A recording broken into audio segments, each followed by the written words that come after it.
Yeah. Brutally cold out there. Biting cold. Welcome to another Volti Audio one take video.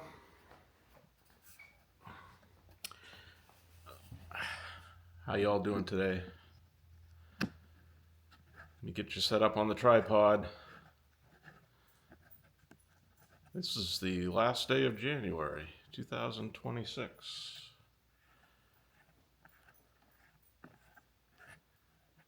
There.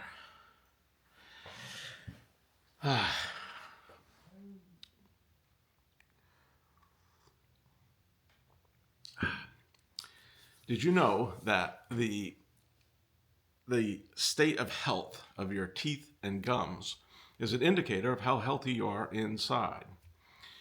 And my dental hygienist has been telling me this for years.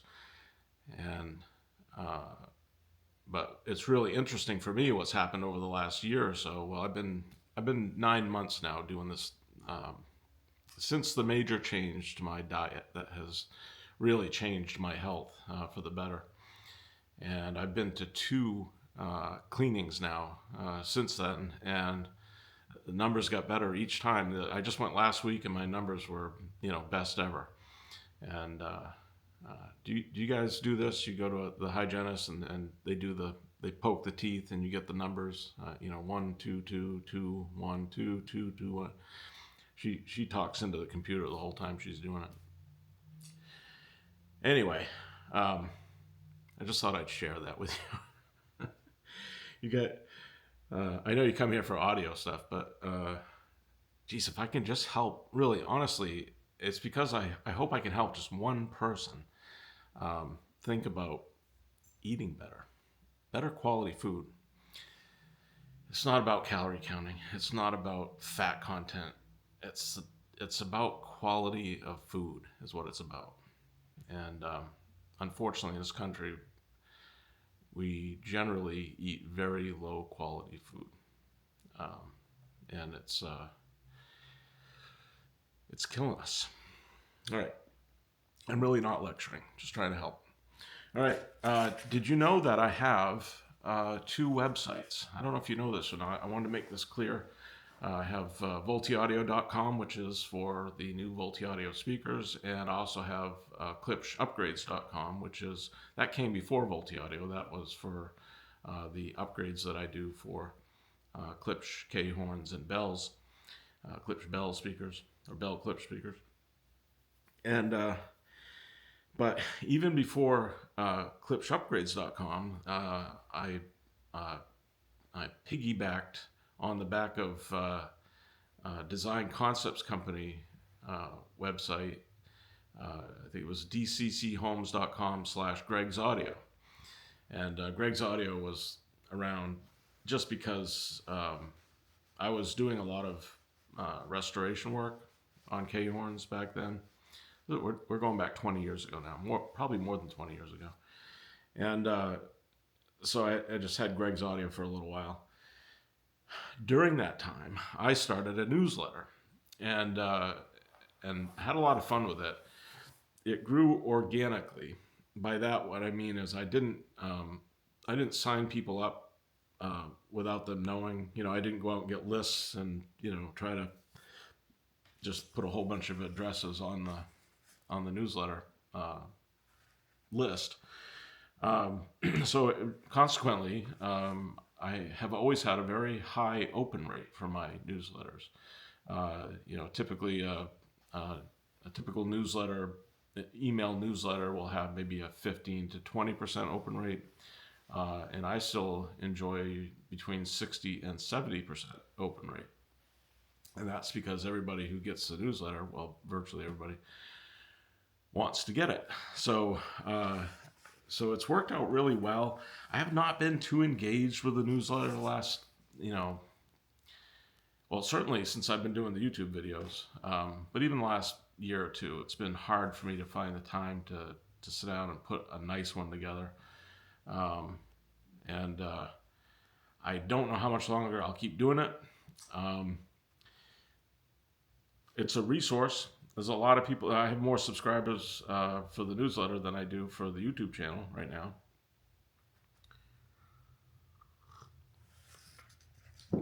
So I don't know. We'll see what happens. But anyway, I sent a newsletter out last week, and I invited all of my subscribers to join us here for Sunday morning coffee on the Volty Audio YouTube channel. And, my usual pitch of just laid back, keeping it real, getting together, having a cup of coffee, and kind of just talking about audio stuff for a while. And I, lightheartedly made the invitation, so join me, won't you? 7 a.m. Sunday morning at the coffee shop. And don't worry about parking. I got that covered. You don't have to worry about parking. And, at least 2 people got back to me asking if it was 7 a.m. Eastern time or Central time.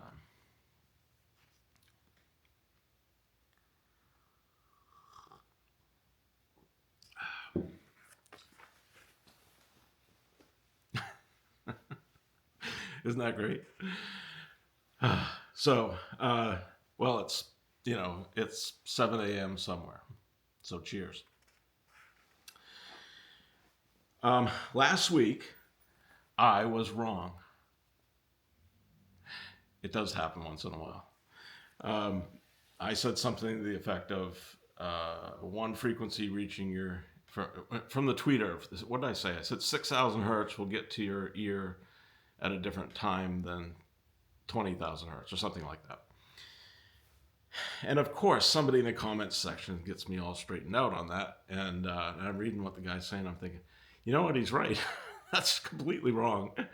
It doesn't work that way. And so, I just want to sincerely apologize.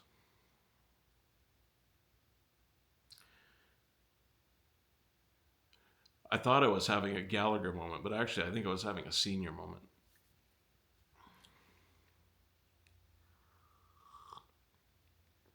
Do you have senior moments?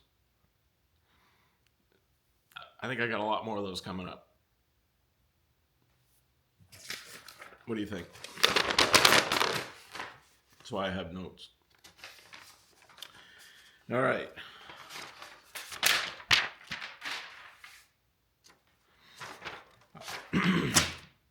I have decided to sell my Scalas. I know that didn't take long, did it?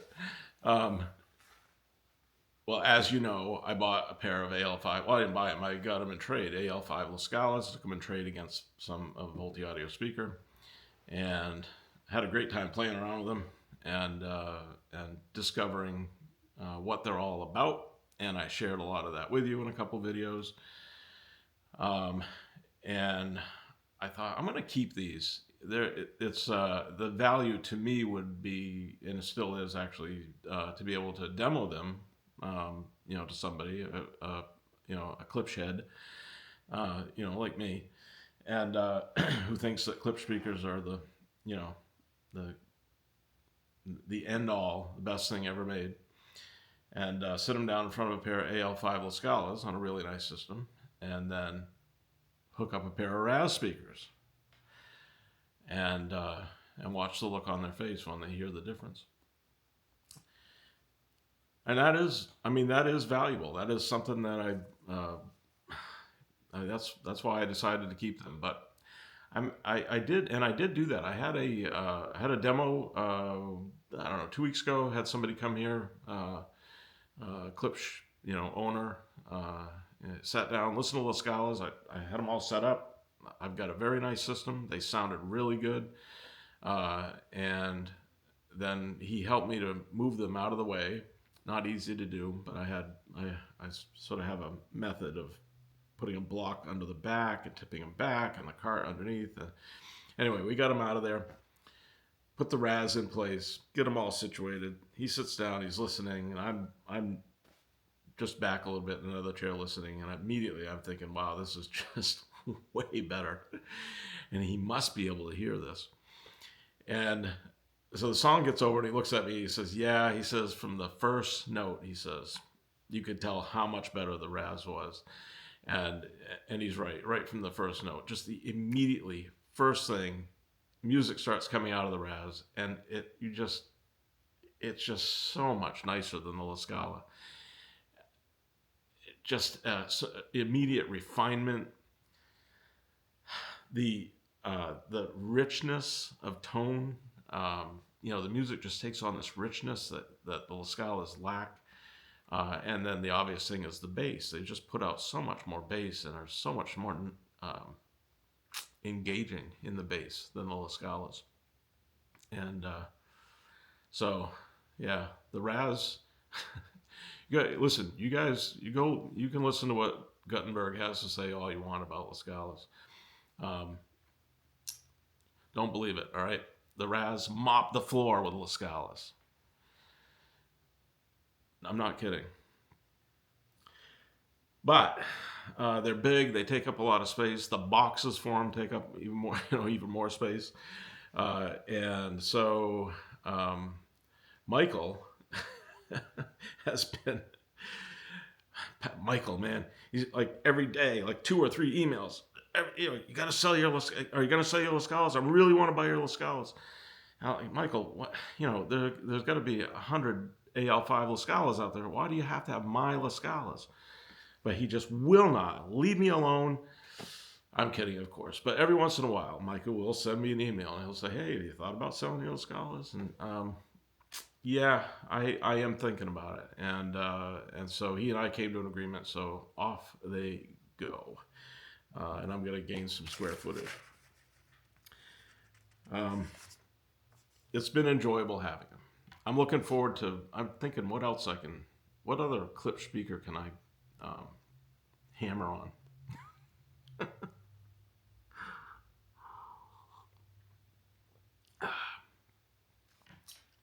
I say this stuff because this Klipsch people watching this. I'm just trying to tweak them a little bit. And it's easy to do.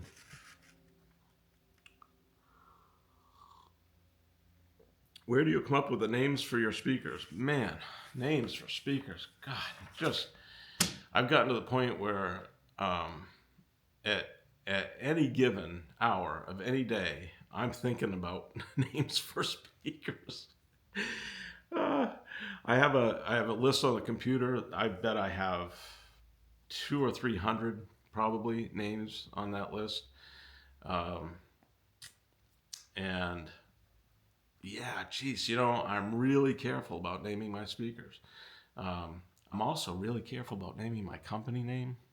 Hello, Ariel, Rel, whatever your name is, or what's the other one?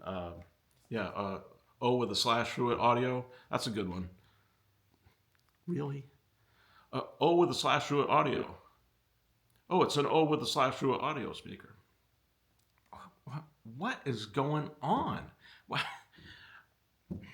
Maybe it's just me. Could be just me.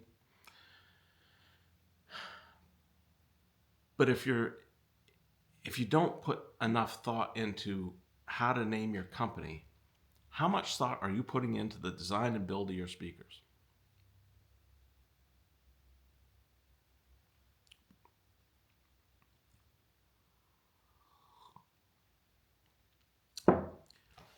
Volti Audio is a great name. You got to admit it. It is. It's a fantastic name. It didn't come to me easily. It took me a long time to come up with that name. And so how do you do it? Well, I don't know. For me, I just think of it constantly. I hear words. I think, how can that word, I like the sound of that word, or I like the letters used in it. Raz was, and Raz is a great name for a speaker. And yeah, it was quite a process. Many tries at it. You have to say it over and over again. How does it sound? You got to search it, for crying out loud. You got to go on the computer and search it. Has anybody used this? What is a Raz? Is anybody else doing a different product that's a Raz? Does does Raz mean toilet in some other language? Stuff like that. So yeah, there's a lot to naming speakers. I think I started out with Vitora and then did Lucera. No, not Lucera. What was the other one? Oh, jeez. I can't remember. Anyway, I was doing sort of Italian sounding names for a while. And then the Rival came along. Yeah. It's it's quite a process to come up with names. You got to have something that's searchable. By the way, try this. Go to Google, type in Volti. Don't do Volti Audio. Just type in Volti. See how much stuff comes up. Not a whole lot. Type in, I don't know, definitive, right? Definitive audio. You're going to come up with 1,000 definitive stuff. So, yeah, you want something that's unique, that sounds good, that's easily spelled, preferably doesn't have two different ways to say it. And,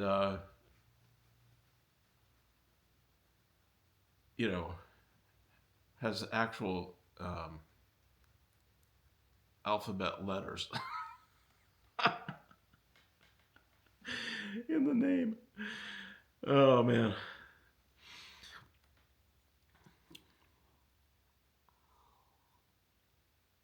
If you think of any good speaker names, send me an email. I'll put them on the list. A lot of them I come up with have been used already.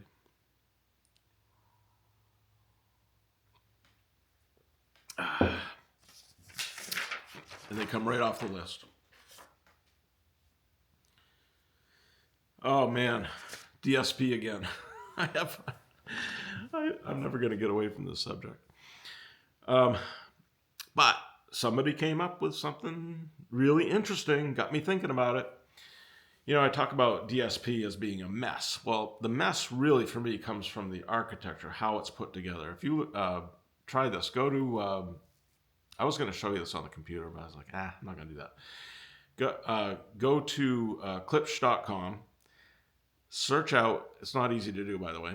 It's not a good website. Search out, for instance, if you type in AL6 in the search bar of Klipsch.com, you get no results.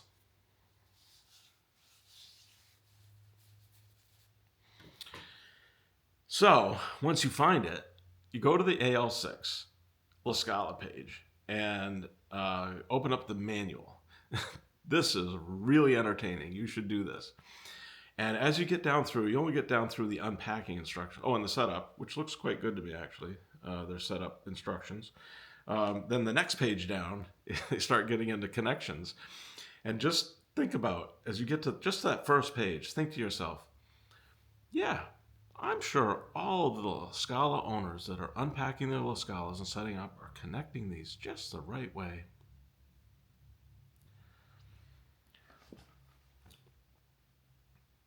Anyway, go try it. Let me know what you think. It's hilarious. It really is. When you get down to the DSP page, I'm telling you, 3 stereo amplifiers. That's what I'm talking about when I'm talking about a mess. All the cabling, 6 channels of amplification. This all happens. Not the DSP conversion, from analog to digital back to analog again. All the crap that's going on inside that mystery box that you have no control over. You've just got to settle for whatever Klipsch gives you. This all happens after I've already taken my favorite DAC and converted the digital signal to analog. It's a mess. But somebody pointed out something to me, which I have thought about before, and that is that if you can do the DSP in the digital realm before you send it to your favorite DAC, now that's kind of interesting to me. That is actually something that I think makes sense to me, at least. I don't think the idea of converting from digital to analog and then going into a DSP unit even begins to make sense to me at all, which is why I'm so demonstrative about how much of a friggin' mess it is. But the idea of doing it digitally before you convert in your favorite DAC, now that's interesting. So that gets into, for me, that gets into what kind of noise it adds. Just how much does it frig with the signal? I don't know. I don't really know the answer to that. All I can tell you is that fundamentally, my brain goes, yeah, okay, digital, digital, digital to analog. That's not so bad. That's actually maybe doable. So I went to, you can try this too. You guys use AI at all? If you do, it doesn't take long to figure out that AI is not always right. You have to be careful, I think. I found that I can steer AI into giving me information I want, whether it's right or not. Anyway, it's fun. I think it's fun. But so I go to AI and I type in who out there is making a digital input, digital output signal processor for use with a home stereo. Go do it. Go search it. Because I know you guys are thinking to yourself, oh, there's all kinds of people that do. There's all kinds of companies do that. No, there's not. There's only a few. Some of them are quite expensive. So go check it out. It's obviously not commonplace. Because what is commonplace are the typical units that that go from digital to analog to digital, digital to analog. They do it all inside the unit within an analog bracket. So you don't have to list them all. I already know them because AI has given me the whole list. It's mini DSP, it's Behringer. Oh my goodness. Does anybody know about Behringer? Just about the cheapest stuff ever made. That's not going to be noisy. And then DEQX, which is pretty expensive stuff. Trinoff, Lingdorf. There's a few out there. Higher end things that are digital in, digital out. I'm not talking about connectivity USB for control. I'm talking actual digital process, digital output.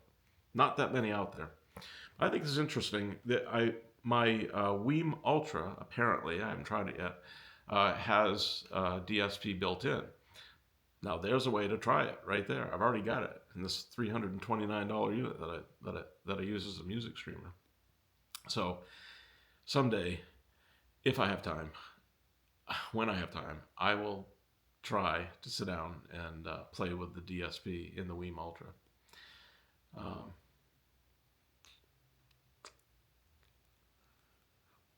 And we'll see what that does. Don't know. All right. I'm going to do a walkthrough. I'm going to walk you through the shop, show you what's going on, and then we'll wrap it up. So hang on. Bear with me.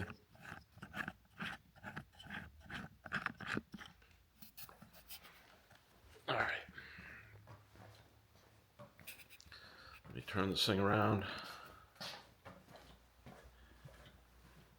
We're going through. Where are we going first?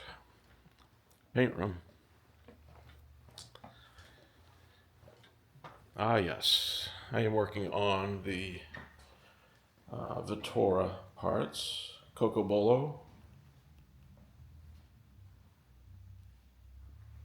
That's the top of the top.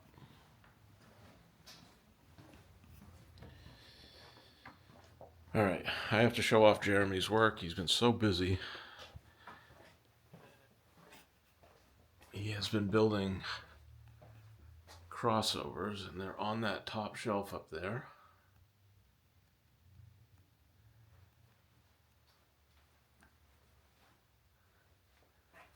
We're loaded with Lucera crossovers. Just a couple pair of rivals and a couple pair of Raz. So, Jeremy, I need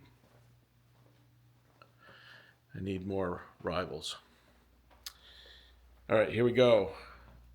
These are the top hats for the Coco Bolo Vittoras. We're getting going on those. Here are those beautiful Coco Bolo Rival SEs. Those are in position. Going to be packed up pretty soon. All right, let's see what we can find in here. Yes, the Scalas. See, Michael, I do have the boxes ready to go. I think I'll pack those up tomorrow. And you can see the Scalas in under there. So I'm going to gain all that square footage of space right there. I pulled out a couple of Raz for you to look at. That is Red Gum. And these are I call them Tan Ash. That's what I've named them now. But those are the ones, you saw this before where I did a matte clear finish. I put just a little bit of brown dye in the lacquer, and that just killed the yellow. There's no yellow to this whatsoever. Mostly ash is going to always be yellowish, but these have great green patterns on them. Really just beautiful speakers. I have to photograph those and get them up on the website. I don't know if I'll do that tonight. I might do that tonight. All right, here we go. Fiat parts.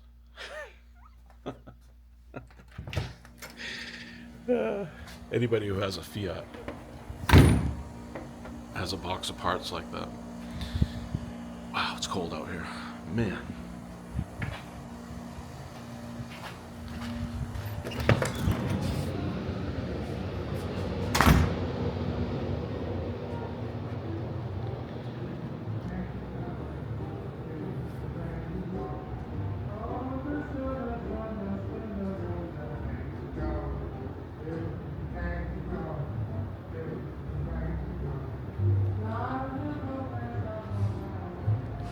As soon as I get done the video, I'm going to be sanding these. You saw these last week. These are the Hadouk Luceras.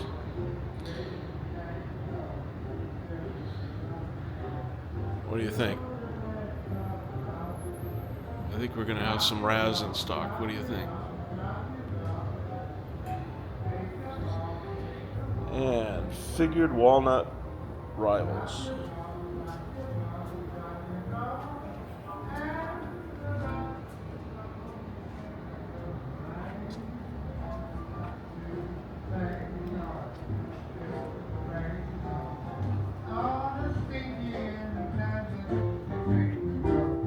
Do the tango, do the rainbow, do the dance of love.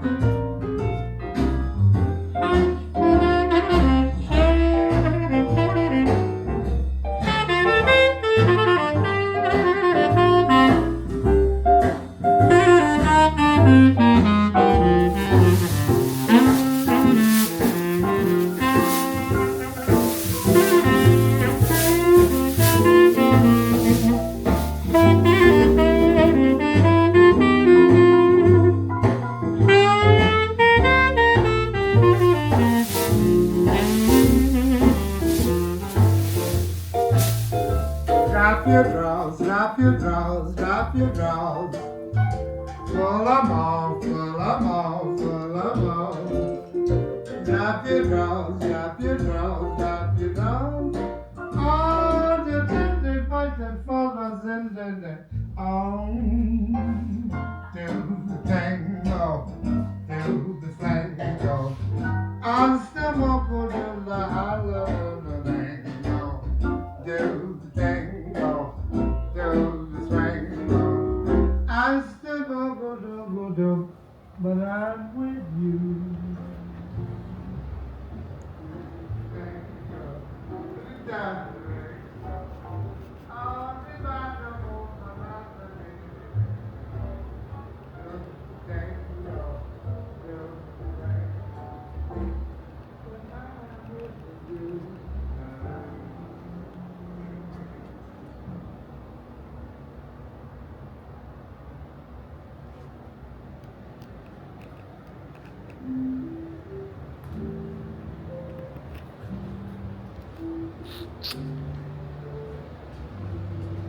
there we go. That's what's going on in the shop. Appreciate you guys, as always. Thanks for joining me this week. And give me a like if you think I deserve it. Think about subscribing. Just going to keep doing this week after week. And appreciate your input. Love having your comments.